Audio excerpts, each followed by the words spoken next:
Hey guys, how we doing and how we feeling today?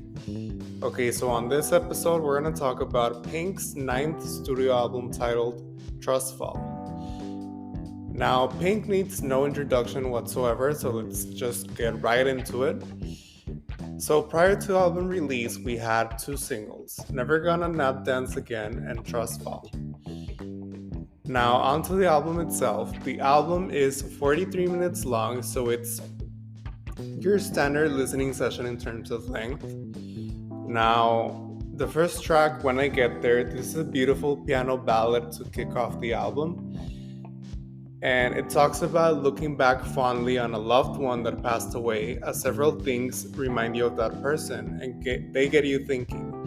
With When I Get There, Pink means to say that she'll reunite with that person when she gets to the afterlife.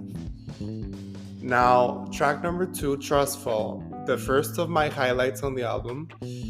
This is a title track.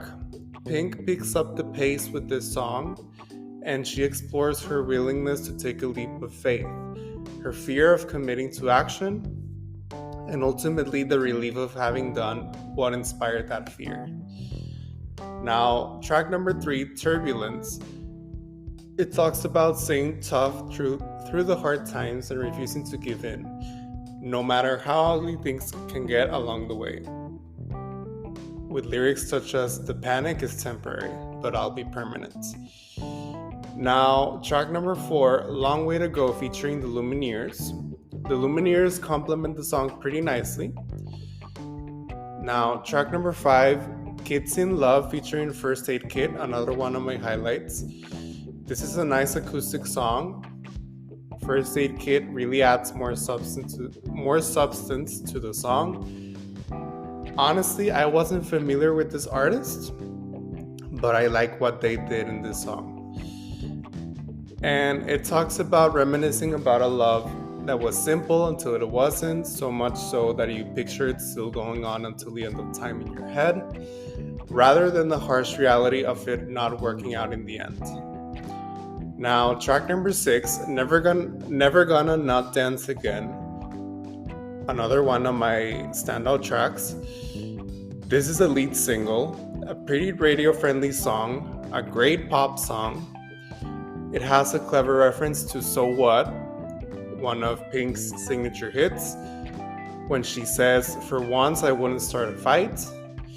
This is one of the more upbeat tracks on the album, and it's a great message about living each day to the fullest, always trying to have fun, and worrying less about insignificant things that just drain your energy. Now, track number 7, Runaway, another one of my highlights. This is a great message about going the distance and living up to your full potential. Now, track number 8, Last Call.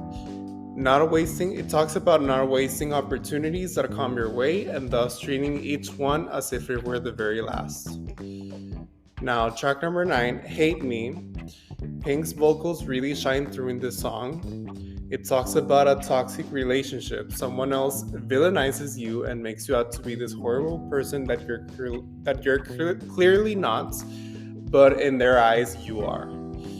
And it's a pretty relatable song because of this same storyline. Now, track number 10. Oh, and forgot to mention, but Hate Me is also one of my highlights.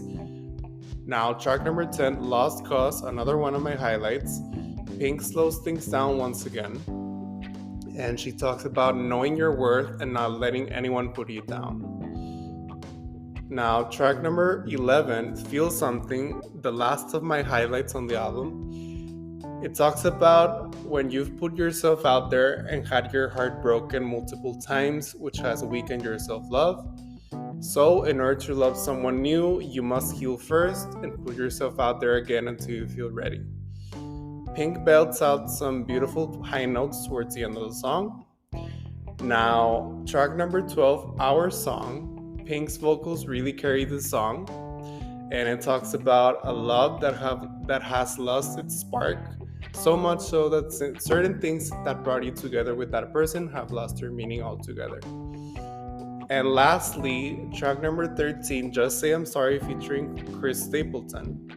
Chris Stapleton's vocals lend themselves pretty well to the song, and it talks about telling that other person to swallow their pride and take accountability for their actions. Okay, so my final overall thoughts on the album. Pink has managed to keep putting out quality music more than 20 years into her career, and this album is among her most introspective bodies of work to date. Now, talking about Pink's discography, is this album their best to date? I would say no. I would say her best album to date is Funhouse, her 2008 album. And what score do I give this album? I give it 4 out of 5 stars. So yeah, guys, that was my review for TRUSTFALL by Pink. Before I go, make sure to follow Pop and Bop on social media. It's at Pop and Bop on Instagram and Twitter, at Pop and Bop 1 on TikTok, and Pop and Bop on Facebook and YouTube. So that was it, guys. Thank you so much for listening. I'm Emilio Fernandez, and thank you so much for listening. See you next time.